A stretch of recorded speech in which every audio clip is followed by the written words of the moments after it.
Bueno, retomamos nuestro recorrido informativo luego de esta cadena de radio y televisión. Nos acompaña Juan Pablo Lalquiaga, presidente de Conindustria.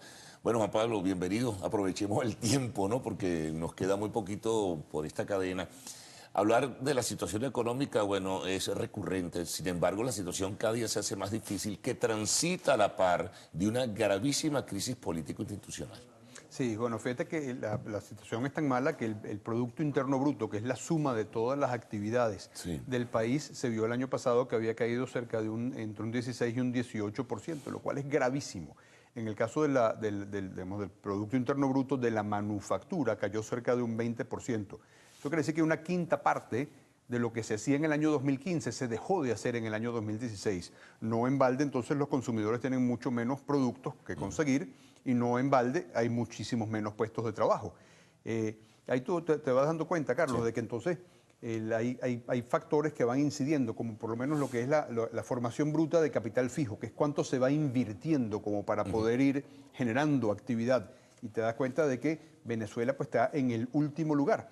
Ahí hay países que normalmente los países tienen que invertir cerca de un 30% de su Producto Interno Bruto en ir formando capital para comprar materias primas, para comprar repuestos, para construir edificios, para construir autopistas, para desarrollar hospitales, para educar. Países como Colombia están en 25%, países como Nicaragua están en 31%, Venezuela está en 4%, es el número más bajo que tiene toda la región latinoamericana o que ha tenido la región latinoamericana en los últimos 10 años. Entonces, ahora, la actividad productiva privada es fundamental para que esos países tengan ese porcentaje. Aquí la actividad productiva privada va simplemente en declinación, ¿no? Bueno, había un economista, digamos, de principios de siglo que decía que la empresa privada es como un caballo fuerte y grande que va jalando la carreta de la economía próspera. En Venezuela se ha destruido ese caballo, se ha matado ese caballo. En consecuencia, no hay economía próspera.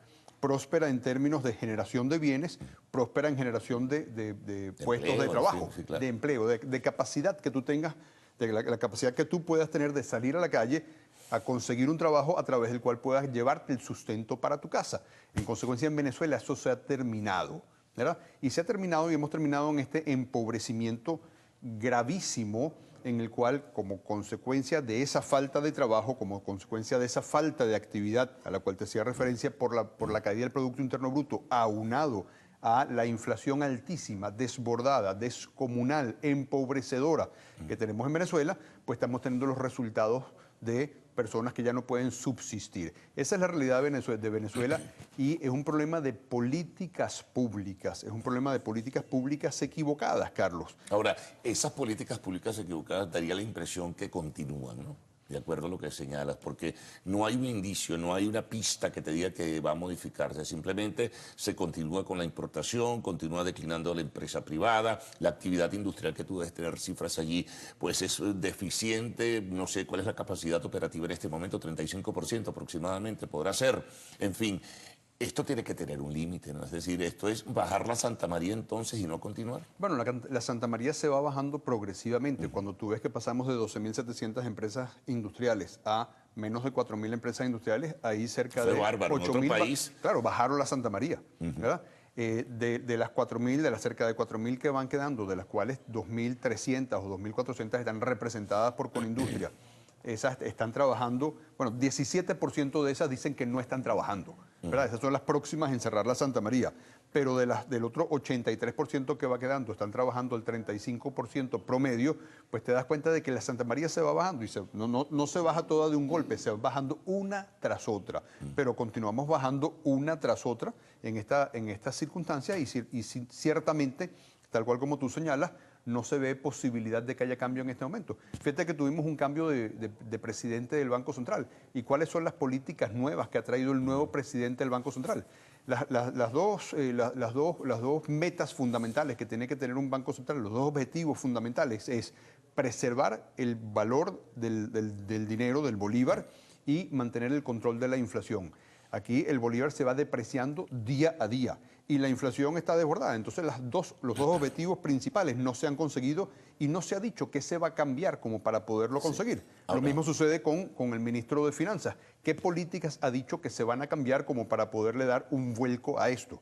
Al final, Carlos, nos damos cuenta de que no va a haber cambio de políticas sin cambio de políticos. Ahora, ahí está el problema, porque a la par de esa crisis económica y social anda una profunda, una aguda crisis político-institucional. Es decir, que esa crisis está impactando en lo económico y social, y si no hay cambio, las cosas pueden ser peores, ¿no? Bueno, pues y vamos a seguir bajando en este empobrecimiento, vamos a seguir bajando, no hay duda. Los países no tocan fondo. Ahí tú tienes Haití. Haití es un país que en un momento dado, hoy en día no lo reconocemos así, pero en un momento dado era uno de los países más prósperos de la, digamos, de la América, ¿verdad? Y hoy en día está donde está. Así que el empobrecimiento es una cosa que puede continuar transitando y transitando y transitando. ¿Hasta cuándo? Hasta que la sociedad organizada dice basta. Hasta aquí llegué y tiene los cambios. Ahora, el gobierno se apoya mucho en la renta petrolera, lo que todavía tiene como refugio económico, en los acuerdos y los empréstitos que logra con China y Rusia. Se inserta dentro de una política geoestratégica que no tiene que ver con lo económico, sino con lo político, que le permite una supervivencia, por lo menos no sé por cuánto tiempo más. Bueno, pero se va comiendo progresivamente todos los elementos a través de los cuales tú puedes tener supervivencia.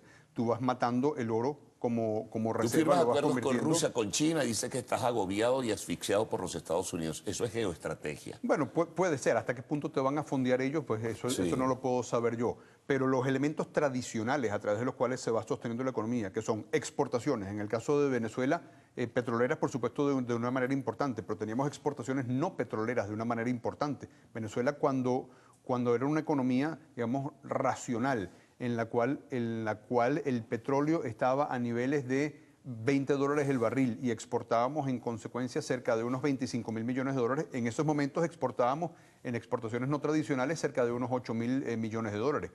Era cerca de una cuarta parte de las exportaciones totales las no tradicionales. Las no tradicionales murieron, ¿verdad?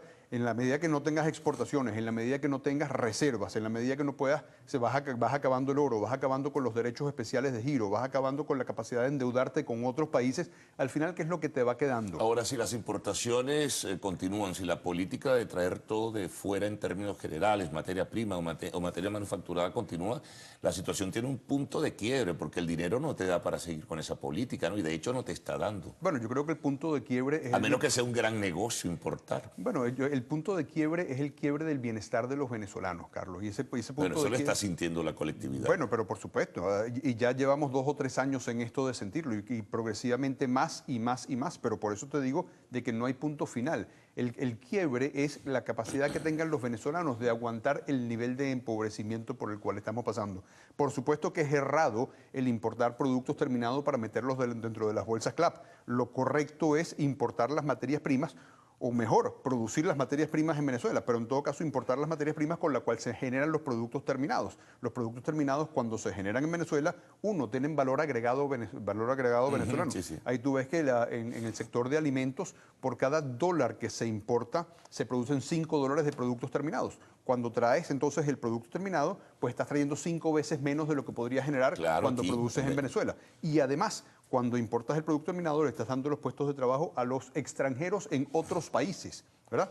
En consecuencia, el traer los productos terminados es lo equivocado. Ahora, se persiste en eso. Por supuesto que es equivocado. ¿Hasta cuándo van a llegar las políticas equivocadas? Bueno, por eso que te digo, aquí, para que tengamos cambios en políticas, tenemos que tener cambios en políticos. Ahora, estos escándalos que están impactando, que tienen que ver con Venezuela, pero que surgen del exterior, esto último que ha ocurrido, esta decisión del Departamento del Tesoro, ¿eso de qué forma impacta no solamente en un vínculo bilateral, sino en ese proceso de cambio que tú dices que debería registrarse? Bueno, lo que te puedo decir es cómo impacta en términos de actividad económica. En la medida en que tú vas teniendo un país en el cual hay un desconocimiento del Estado de Derecho, en la medida en que tú vas teniendo un país en el cual hay un reconocimiento del carácter delincuencial de los gobernantes, en esa misma medida las inversiones se van para Colombia, se van para Argentina, se van para Vietnam. Sí, el capital no arriesga, ¿no? Así es, el capital lo que busca es la seguridad de poder estar en un lugar en el cual uno va a ser respetado,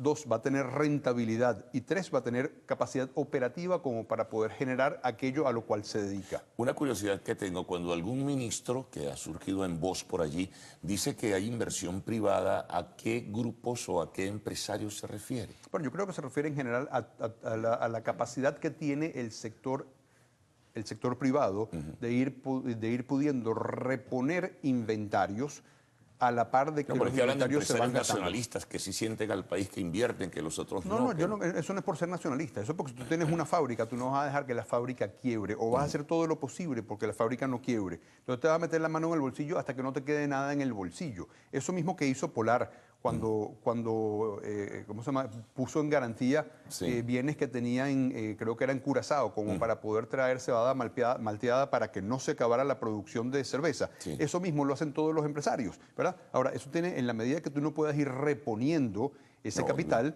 en esa misma medida es finito. Y por supuesto que cada vez es más finito.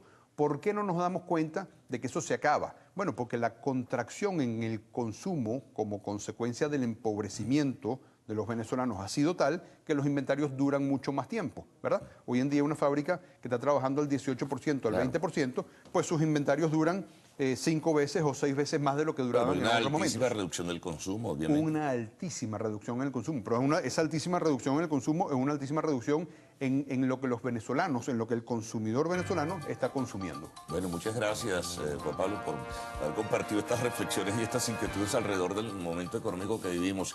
Juan Pablo Laquiega, presidente de Colindustria. Bueno, regresaremos enseguida.